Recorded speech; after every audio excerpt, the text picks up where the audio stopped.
And then I was in Phoenix working. Love going to Phoenix in the summer because it's hot, super hot. And if you're depressed, you can go to a park, sit down, and just watch little kids burst into flame.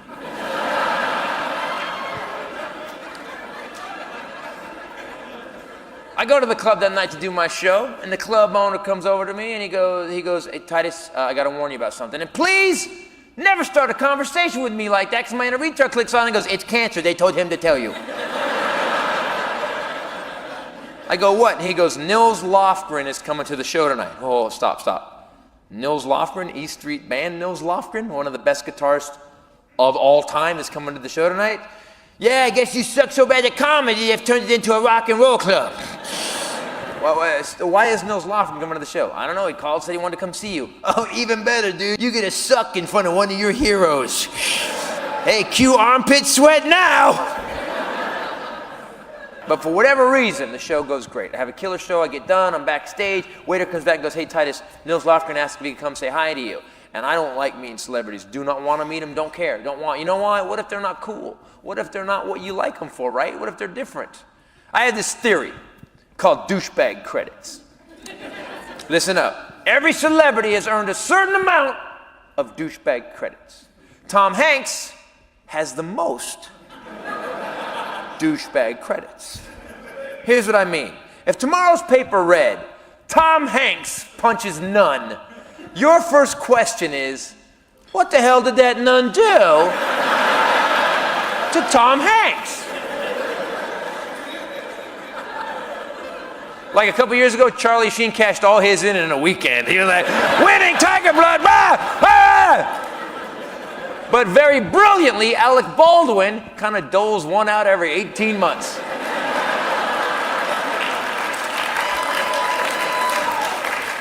That's why you never hate Alec Baldwin. He never lets his balance get down too low. You just go, fucking Alec Baldwin. I guess he's hosting Saturday Night Live again. So, like Lindsay Lohan, bankrupt. But remember Robert Downey Jr. was bankrupt? Now he's back on top again, right? You know? Okay, so you can get him back. And I really don't want to meet him. I'm a fan of this guy, man. I've seen him on the E Street Band concerts on the 70-foot screen playing guitar with his face, doing these crazy solos, doing a backflip. The dude is a rock and roll Godzilla. He comes backstage, he's this tall. And I felt like Willy Wonka for a second. Who's got a golden ticket?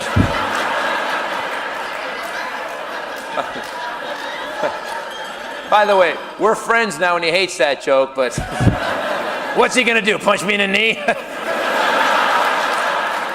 He hates that joke a lot worse. So, just so you guys know, nicest guy in the world. You know, Dana Carvey told me something a long time ago. He said, the nicest people you'll meet in show business are the most talented. And this guy, the most zen-like, he just gives it up. He goes, dude, you great show, funny, great to meet you. You know, my wife and I didn't even know about you, but it turns out Bruce and Patty are fans.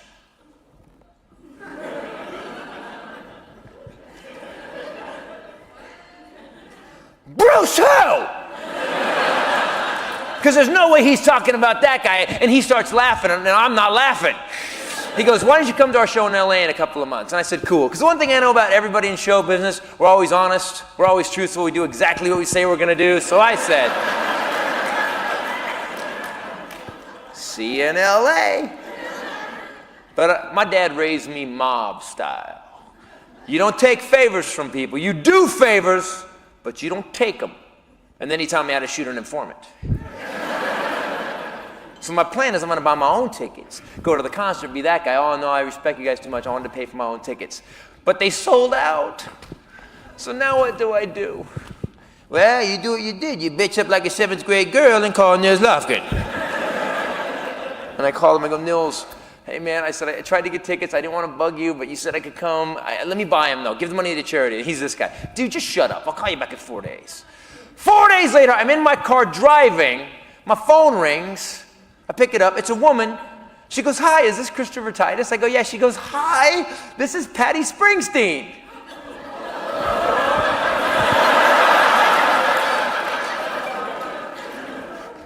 Patty Scalfa Springsteen? She goes, yes, you know my name. Rumble Doll Patty Scalfa Springsteen? She goes, oh my God, you know the album too? You can't just call me. You have to have 3 people call me to warn me that you're gonna call me. Then I gotta make a doctor's appointment, get a Ritalin prescription, take some Ritalin, and then you can call me. And she's laughing and I'm not laughing. And she goes, I'm calling because Bruce and I are fans. And I go, Bruce who? Because there's no way. And she's laughing, I'm not laughing. And she goes, we want you to go to the show, but don't go down to the arena to pick up the tickets, go to our hotel. And I said to her, I said, this is the nicest thing, thank you so much, I can't even believe this. This is amazing, thank you. And I hang the phone up, and my girlfriend is 13 years younger than me, sitting next to me, and I go, that was Bruce and Patty Springsteen! And she goes, Bruce who?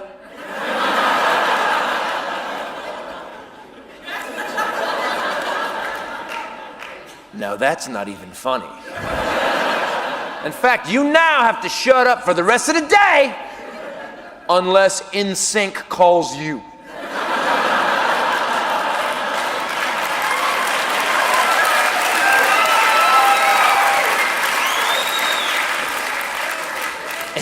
And we go to this hotel in LA on Wall Street. It's one of those hotels we don't get to stay in. It's like, you got gates and a guard tower and a helicopter all the time. It doesn't look like a hotel. There's just a little door in the front, little tiny name. And you walk in, what the hell is this? And, oh, the Pope would go, damn. And I walk over to the guy, hi, how you doing? Are you the concierge? I speak a little banjo. Do you have something for Christopher Titus? And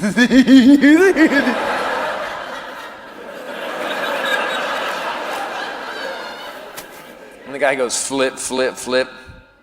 Nope. Wow, dude, you got punked by Nils Lofgren. Hey, that's still pretty cool, right? And I instantly go into loser mode. I'm like, oh, sorry. And I take 3 steps, and the guy goes, I'm sorry, Mr. Titus, I do have something for you. It's in the vault. I'll be right back. It's in the vault? The dude comes back with an envelope. I'll never forget it. In the envelope are 2 tickets, row 1, seat 13 and 14, 2 backstage passes. On the bottom, handwritten, it says PS, which I know means person of suspicion. So if you knew what a fan I was of these guys, they obviously know what a fan I am. They decided to have security watch my ass all night. But they weren't smart enough. What they should have done is put an exploding GPS tracking ankle bracelet in the envelope that I had to wear, and if I got too close to a band member, it would blow my foot off so they could escape. Don't go! Sign my boob! And my girlfriend goes, P.S. Patty Springsteen, idiot.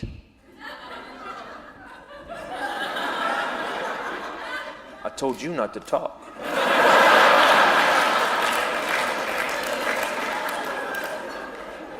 And we drive to this concert, and I have to tell you something. I'm telling you this story because if you had it, I want to hear it. In my life, whatever I've done, I've never had access like this. We park behind the crew trucks. We go through a back door. We're standing in this little area right offside of the stage. And there's only 3 couples. It's dark. There's 2 other couples. Myself, my girlfriend, and that's it. And the dude is on stage. One of the best performers of all time is blowing up this arena. And honest to God, it was such a high point in my life, you could have put a bullet in the back of my head, execution style, like my dad taught me. And out of the darkness, the guy comes out. Hey, don't worry, my name's Tony. I'm with the crew. Nice to meet you, Titus. Listen, I'm going to need you to be here during the encore. I got to come get you and take you backstage because Bruce wants to talk to you. And I go, Bruce who? Because there's no way he's talking about that guy. And he doesn't laugh. He just goes, and walks away. Now, if you have not seen the E Street Band in concert, I don't care what race you are, how old you are, what sex you are, go see them. You won't believe it. It's the tightest band I've ever seen. My girlfriend, 13 years younger, she goes, I don't really care. Took her to one concert, 2/3 of the way through, she goes, I would do him in front of you.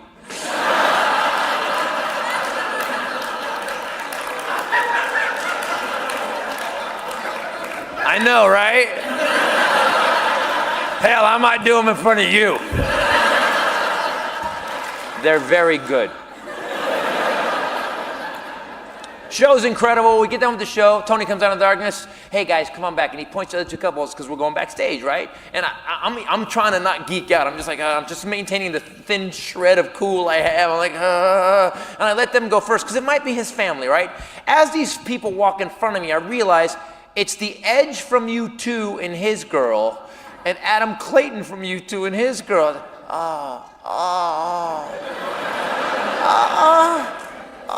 And I turn to my girlfriend, that was the Edge from U2! That was the Edge from U2! She goes, stop hitting me, I'm filing domestic violence charges! And she's laughing and I'm not laughing. And my inner retard wakes up, do not speak to the Edge! You're gonna say something stupid, back away from the Edge. It is dangerous near the Edge.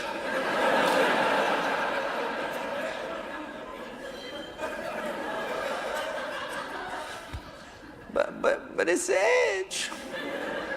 And I barreled right up to him. How's it going, Mr. The Edge? Oh my God, I can't believe I'm meeting you. I'm such a huge fan. You guys are devout without being overtly devout, and your music is so inspirational. Oh, dude, when you guys came out with Vertigo, because you keep pushing the envelope, I couldn't believe that album. I didn't know it was you guys. Uno, dos, tres, catorce. What the hell is that, man? You guys are so good. I'm such a big fan. Now, had he stopped talking right there, this would be an amazing story. But dumbass continues on, says one more sentence, and turns it into a phenomenal story.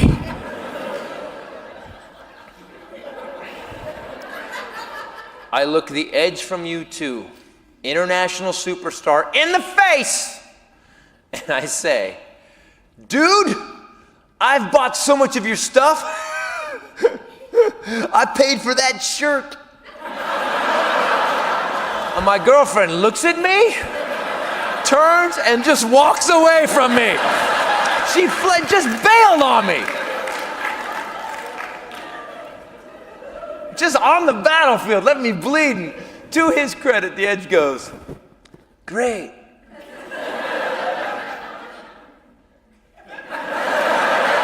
Okay, that's how people look right before they call security. Back away from the Edge.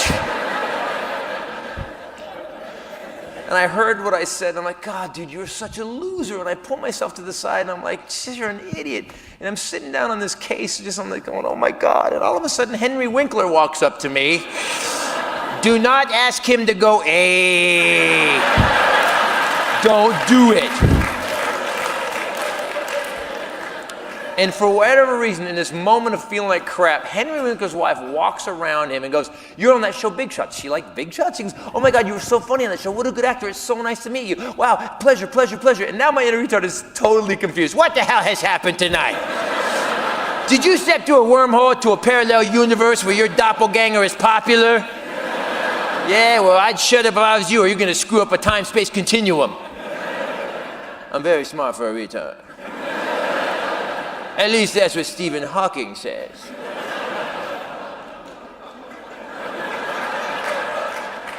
At that point, Jackson Browne walks up to me.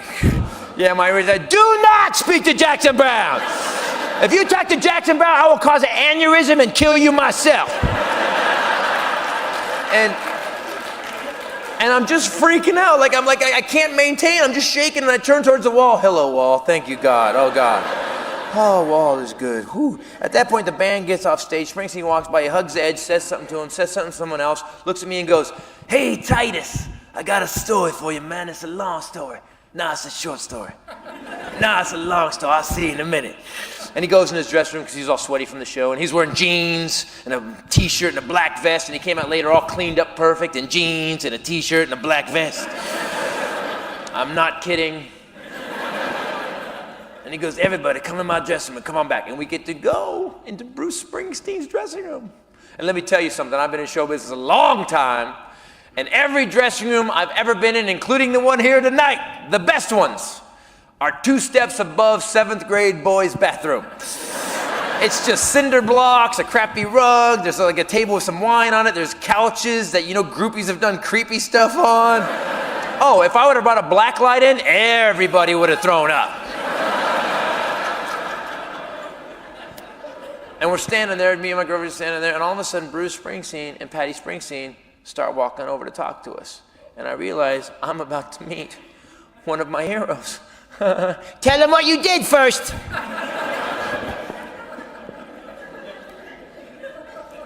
My buddy makes these rock and roll skull rings, so I got their ring sizes, and I had rings made for him because I want to be engaged to the Springsteens!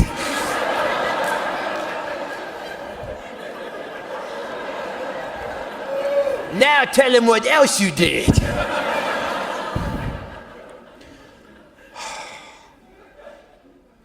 I wrote Bruce Springsteen a 3-page letter. Single-spaced. Do you see how sad they feel for you right now? And I gave him the rings and I gave him the letter and he goes, man, do you want me to read this right now? No, smartest move he made all night. And she starts talking, and they're the nicest people. By the way, Bruce Springsteen has so many douchebag credits, he could walk up to you on the street, punch you in the face as hard as he could, and you would go, I'm sorry. I don't know what I did, but I got to work on it because Tom Hanks punched me like 2 days ago. Just so you know, nicest guy in the world, most normal human being in the world, and his wife is even nicer. And she goes, I want you to know why you're here. Our son Evan got us into you, and we live in a very philosophical household. And she looks over at him, and I had this weird thought of what it must be like to be his kid. Because if you're a fan of the boss, when he's doing those talks before he starts playing, you know, you're just inspired. You're like, yeah! But if you're his kid, that's just your dad, and he won't shut up. Like, would it be hard to live in that all the time, like on barbecue day at the house? You know, my dad used to barbecue chicken, and he used to flip that chicken with an American chicken spatula. But last year, the American chicken spatula company closed down. Now we got us these Chinese chicken spatulas. I don't know. Just ain't the same America anymore. Hey, can you give me some plates? I need 1, 2, 3, 4 plates.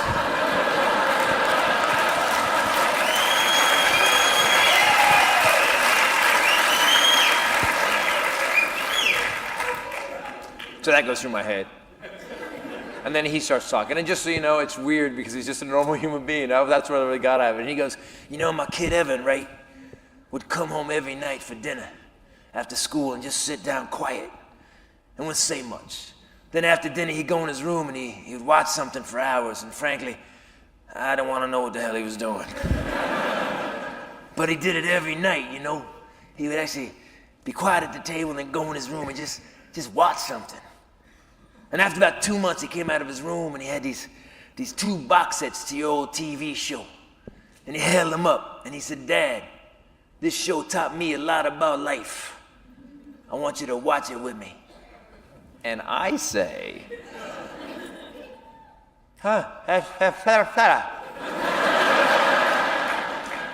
and he goes, right? And it bugged me for a year, because I'm like, what the? You know what it is? Is that I'm not the first person that couldn't speak English to him. So instead of having to say to everybody, what the fuck did you just say? He goes, right? And then you don't feel like an idiot. You're an idiot that goes, oh, I guess you said something coherent. Okay. Just keep talking. What the hell? And so I don't say anything else. He keeps talking. And he just broke it down. He goes, you know what was really cool about that show? And I ain't a big fan of them sitcoms, man. But that one, I don't know. You had these horrible family stories, you know, and you made them funny. And then like about 2/3 of the way through, you would scare the hell out of everybody. And then you made that funny. And I don't know, man. It was like this roller coaster. And I ain't a big fan of them sitcoms, but that one, I don't know. It was kind of like art. And my inner retard's going, oh, this guy's an idiot, man. What is he talking about? I like John Cougar Mellencamp so much better than this guy. What an idiot. And I had this weird moment. Just a little tip, never have an epiphany in front of one of your heroes, because I must have looked like I just spazzed. I had one brain going loser, other brain was going, what did he say? They're like, And I had this quick thought of, in my life, I had never called myself a loser. No 5-year-old thinks that. I just believe what my dad said when he said it. And then when my ex-wife took it over, I guess my dad willed it to her when he died, I believed her too. And in this moment, when this man said this to me, I decided I will never again let these people define who I am. From now on, I will only let Bruce Springsteen define who I am. Yes! Yes! Because he's the boss. Because he's the boss. Don't clap. You do realize he's learned nothing from this, right? So we get done talking. They're very nice. And me and my girlfriend pull ourselves aside. They talk to other people. And here's the conversation my girlfriend and I have. I can't believe it. And then all of a sudden, Jackson Browne is standing right here. And I don't hear the voice. When I was 16 years old, I came home, just in the middle of summer. And I came home, and I walked in my bedroom, and my father had installed 3-foot speakers, these badass speakers on either side of my bed. And I knew aliens had kidnapped my dad and replaced him with someone who liked me. And he'd wired these speakers through the floor under the house to the front room and stereo. For the rest of that summer, all I did was turn that stereo up as loud as I could. It blew out the windows. AC, DC, Beastie Boys, Journey, I apologize. What I didn't realize is school started in September. And what my father had actually done is install a 2,000-watt alarm system in my bedroom that he controlled from the front of the house. So from the first day of school that year till I graduated, my father woke my ass up at 6:45 with that stereo cranked up as loud as it would go and shot my ass to the ceiling to Jackson Browne's Running on Empty. Because he knew my grades and he thought that was ironically funny. So I tell Jackson Browne the Jackson Browne story. And had he stopped talking right there, this would be an amazing tale. But dumbass continues on and says one more sentence. I look Jackson Browne in the face, international superstar again, and I go, dude, that album and your music is kind of like a soundtrack to my life. And my girlfriend looks at me, turns, and walks away again. And here's what I realized, that all these people we look up to, all these superstars we think are so cool, are just like us. Jackson Browne goes,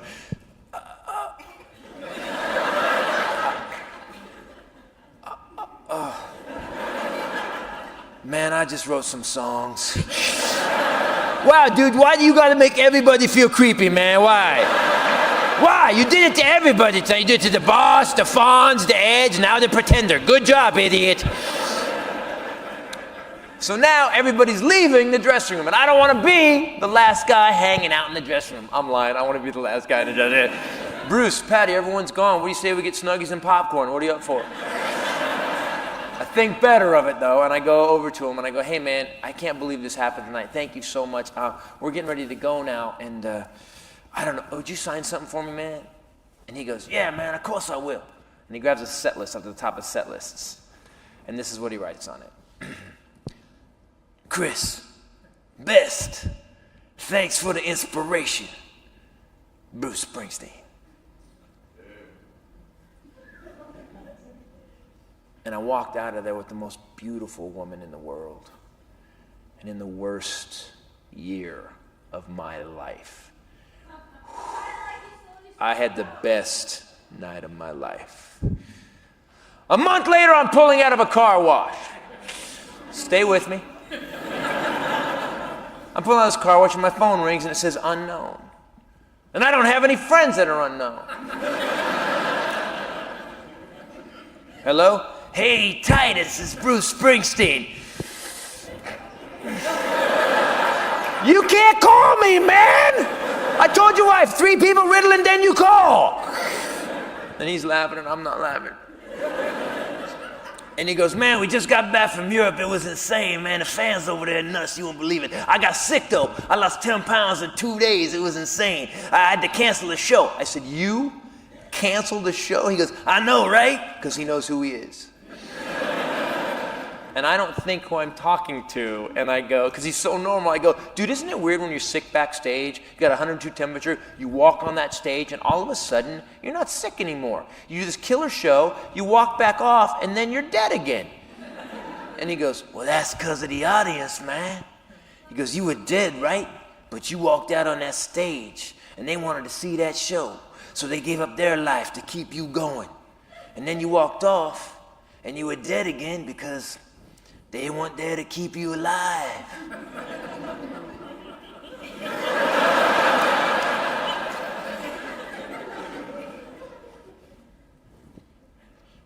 Yoda?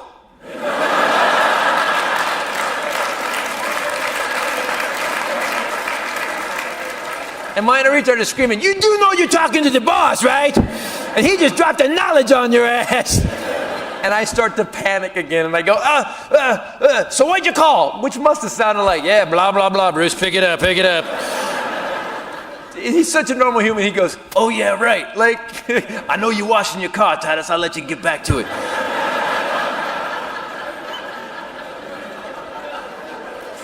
Idiot, what an idiot. He goes, the reason I'm calling, man, is he goes, we got back from tour, you know, and I remembered that you wrote me that letter.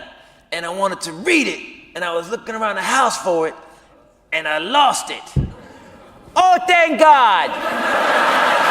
Oh, thank you, Lord in heaven. Because you know you found that letter, this would be a call from the FBI. Yeah, man, so I was wondering what that letter said. Damn it! All right, relax. It was 3 pages. Okay, tell him it said this. It said, first page said thank. Second page said you. Third page said Bruce. And Patty, tell him that. But although this voice in my head ain't leaving, it ain't leaving none of us. You're gonna have it forever. I don't listen to mine anymore. And I told him what it said. It said, in 1985, I saw you at the Oakland Coliseum blow up 80,000 people. And I wasn't a fan. I was dating some girl that I was trying to sleep with. But I don't remember who that was now. But I remember that night, and I bought everything you'd ever done from that night and from that night forward. And I used to take your music on the road with me. And I would do these horrible gigs, and I'd listen to the music for hundreds and hundreds of hours, man, over and over. And these gigs were horrible, Bruce. I killed a baby once. And I'm laughing, and he's not laughing. And I quoted the lyrics. And the last paragraph said this. I didn't write this for me. I wrote this for the 25,000 people you played for tonight that are never going to be lucky enough to meet their hero and tell them what they meant to them. So for them, thank you. And he goes, wow, man, you know, that's really cool you did that. And had Bruce Springsteen stop talking right there. This would be a phenomenal story. But Bruce Springsteen continues on and says one more sentence. Man, I gotta ask you this. Did you really tell the Ed you bought his shirt?